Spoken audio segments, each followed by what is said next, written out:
Today's video is all about 6 myths that are surrounding Instagram.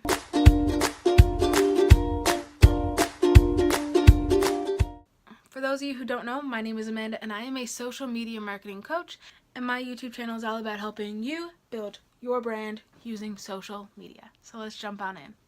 So I've divided these tips. The first 3 tips are going to be for businesses or just people in general who haven't yet started to use Instagram, and maybe the 3 myths that you aren't using Instagram because of.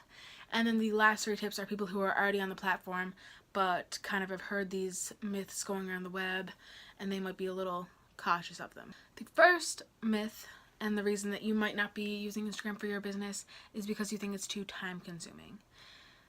The reason that I say this is false is because there are so many different hacks to save time on social media, and I'm actually going to be doing a video on that very soon, so keep an eye out.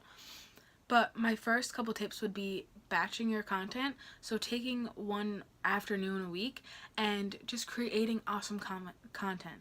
Figuring out your own setup and what kind of content you're going to share, and then create a bunch of it. Create enough for maybe 2 weeks. Then the next afternoon, plan out your content.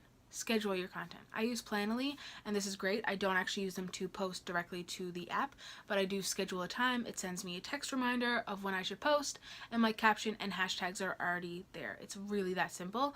So within total, I take probably 3 hours a week to create 2 weeks of content. The second myth is that you believe your audience or your target audience, your niche, is not using Instagram. I find that very, very, very hard to believe. There are millions of people on Instagram, and you mean to tell me that no one is using it? I don't think so. I think that you could really make an impact, because especially you might be looking through and saying nobody within your field, say if you were doing, I don't know, if you were super into spiders, if that's your thing, and you're like, oh, not many people are posting about that on Instagram, so my audience isn't there.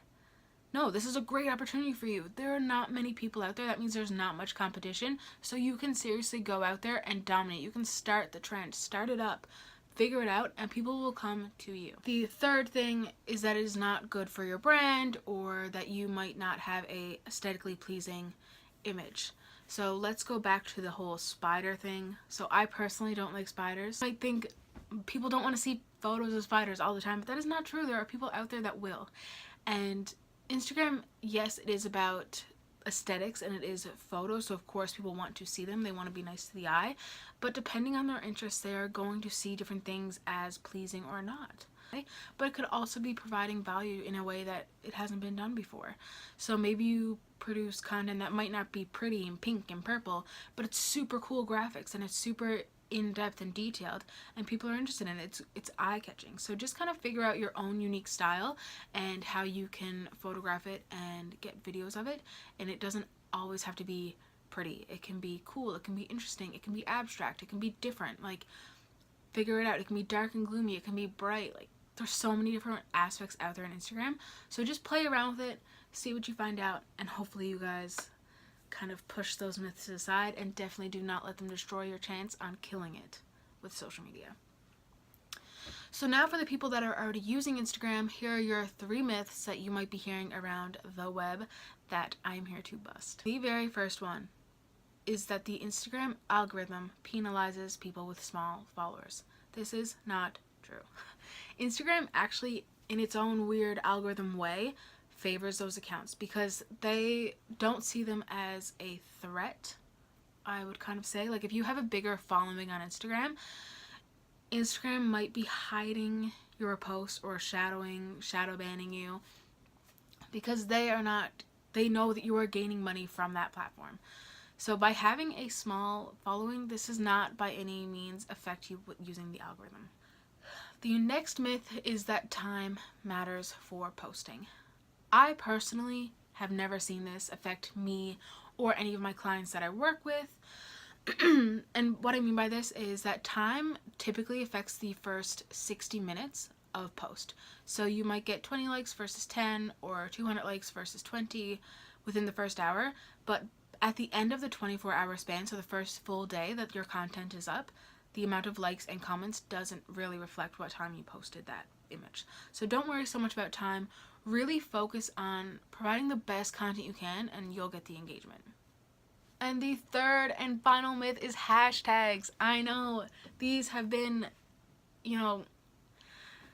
this has been the track of hashtags. People have been use them, don't use them, use them, don't use them, use all 30, use 3, don't use hashtags, Instagram hates hashtags, Instagram loves hashtags, blah, blah, blah, blah, blah. Really, it's changed with the algorithm. So with social media, it's changing all of the time. So you need to be aware of these changes being made. Yes, you can use 30 hashtags on Instagram, but I recommend 5 to 10. You really don't need more than that. You should be able to target your niche with 5 to 10 hashtags.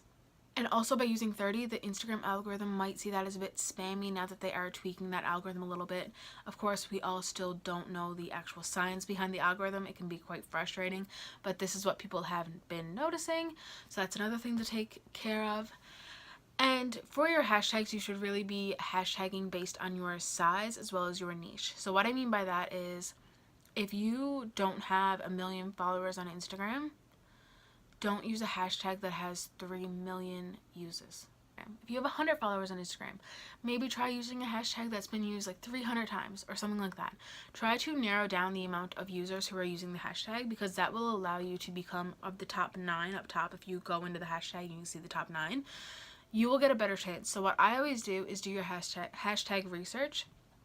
So the gist of that is to search hashtags, see how many people have used them in the past, click on them, and then see how many likes the average person gets within those 9. If you can get more likes than those people, then use that hashtag. If not, go to the next.